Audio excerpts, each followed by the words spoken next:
이스라엘 진 앞에서 가던 구름 기둥이 그들의 뒤로 옮겨갔습니다. 이는 하나님의 사자가 그들의 뒤로 옮겨갔기 때문입니다. 하나님께서 친히 이스라엘을 위해 바로와 애굽의 군대들과 싸우기 위해서 하시는 것입니다. 하나님께서 이 싸움을 준비하시는 이유는 명백합니다. 4절에 내가 그와 그의 온 군대로 말미암아 영광을 얻어 애굽 사람들이 나를 여호와인 줄 알게 하리라. 그래서 여호와께서는 계속해서 애굽 왕 바로의 마음을 완악하게 하시는 것입니다. 이는 마치 로마서 1장 28절에 또한 그들이 마음에 하나님 두기를 싫어하며 하나님께서 그들을 그 상실한 마음대로 내버려 두사 합당하지 못한 일을 하게 하셨으니 라는 말씀을 떠올리게 합니다. 반면 이스라엘 백성들은 어떠합니까? 암탉이 제 새끼를 날개 아래 품듯이 낮에는 구름 기둥으로 밤에는 불 기둥으로 백성들을 지키시는 하나님의 임재, 그 놀라운 증거를 그들은 직접 눈으로 보고 있습니다. 출애굽의 과정을 통해 보여주시는 하나님의 자기의 백성 사랑하심은 이스라엘의 다음 세대 또 그 다음 세대를 이어 그들이 하나님을 떠나는 죄를 범하여 포로로 잡혀가는 수치스러운 상황 가운데서도 떠올려 기억해야만 하는 은혜입니다. 하나님께서 그들을 얼마나 사랑하시고 어떤 기적과 능력을 드러내셔서 그들을 구원하셨는가를 기억하며 그들에게 다시 하나님께로 돌아오는 길이 되어준 사건이 바로 출애굽과 광야의 시간입니다. 하나님께서는 어떠한 열매를 맺는 것을 매우 중요하게 보시는 분이십니다. 그래서 열매에 대한 말씀을 자주 하시지요. 그러나 과정이 없는 결과나 애씀의 시간과 기다림의 인내가 없는 열매 맺음을 허락하지 않으십니다. 이스라엘에게도 하나님의 백성이 되기 위해 그들은 반드시 넘어가야 하는 믿음의 과정이 필요했습니다. 그 시작이 바로 애굽을 나와 광야로 걸음을 옮기는 것이었습니다. 그들은 반드시 사흘길을 걸어 익숙한 자신의 삶의 자리를 벗어나야만 합니다. 이제 담대함으로 한 걸음 뗀 그들을 애굽의 병거와 군대가 쫓아오고 있습니다. 기억하십시오. 이 또한 하나님께서 바로를 완악하게 하심으로 일어난 일이라는 사실을 말입니다. 이때 이스라엘 백성들이 보인 반응은 두려움에 여호와께 부르짖습니다. 그러나 동시에 모세에게 가서 불평과 불만을 토해내고 있습니다. 그들은 분명히 두려웠을 것입니다. 앞에는 홍해가, 뒤에는 군대가 그들을 향해 둘러싸고 있으니까요. 우리도 영적인 혹은 상황적인 두려움으로 인해 하나님께 부르짖어 기도하면서도 그 두려움으로부터 벗어나지 못하고 불평과 불만을 토해낼 때가 있으니까요. 우리가 애굽 사람을 섬기는 것이 광야에서 죽는 것보다 낫겠다고 그들이 말합니다. 정말 그랬을까요? 그들은 정말 다시 애굽으로 돌아가 다시 그 고통과 고단한 종으로 살다가 다시 소망이나 미래의 꿈도 없이 자신뿐 아니라 자신의 자녀들도 자신들처럼 종으로 살다가 죽는 것을 정말로 그들이 원해서 이 말을 했을까요? 아닐 것입니다. 지금 눈앞에 당장 부딪힌 상황들로 인한 두려움으로 그들은 그렇게 말하게 되었을 것입니다.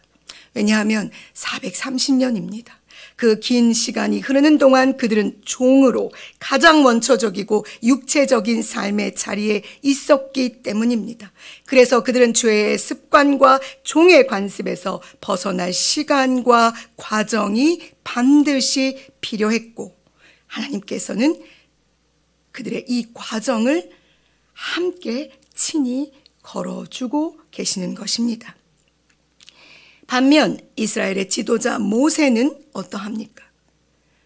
그는 점점 더 담대해집니다. 이스라엘 백성들의 불만을 듣고 그가 한 말을 들어보십시오. 13절과 14절에 너희는 두려워하지 말고 가만히 서서 여호와께서 오늘 너희를 위하여 행하시는 구원을 보라. 너희가 오늘 본 애굽 사람을 영원히 다시 보지 아니하리라. 여호와께서 너희를 위하여 싸우시리니 너희는 가만히 있을지니라. 할렐루야. 이 고백을 들으신 하나님께서 말씀하십니다. 너는 어찌하여 내게 부르짖느냐. 이스라엘 자손에게 앞으로 나아가게 하고 지팡이를 들고 손을 바다 위로 내밀어 그것이 갈라지게 하라. 이스라엘 자손이 바다 가운데서 마른 땅으로 행하리라. 모세의 믿음의 고백처럼 그들은 가만히 서서 여호와께서 행하시는 구원을 보았습니다. 그리고 모세의 고백처럼 그들이 본 애굽 사람들을 영원히 다시 보지 않게 되었습니다. 모세의 고백처럼 여호와께서 이스라엘을 위하여 싸우고 계십니다. 모세의 고백처럼 여호와 하나님께서 모세를 통해 지금 일하고 계십니다. 사랑하는 여러분, 앞서가는 자는, 믿음으로 앞서 걷는 자들은 그 믿음 위에서 흔들리지 않아야 합니다. 그들의 믿음이 흔들리지 않고 그 믿음의 고백할 때 그 믿음의 고백을 통해 하나님께서 일하시기 때문입니다. 모세는 그들보다 앞서 믿음으로 나아가는 자가 되었기에 이 놀라운 구원의 일을 그저 보는 것으로 머물러 있는 것이 아니라 그것을 넘어 행하는 자가 될 수 있게 된 것입니다. 그가 출애굽기 4장 1절에서 하나님께 그들이 나를 믿지 아니하며 내 말을 듣지 아니하고 이르기를 여호와께서 내게 나타나지 아니하였다 하리라 라고 말하면 어떡하지요? 라고 고백했던 것을 기억하십니까?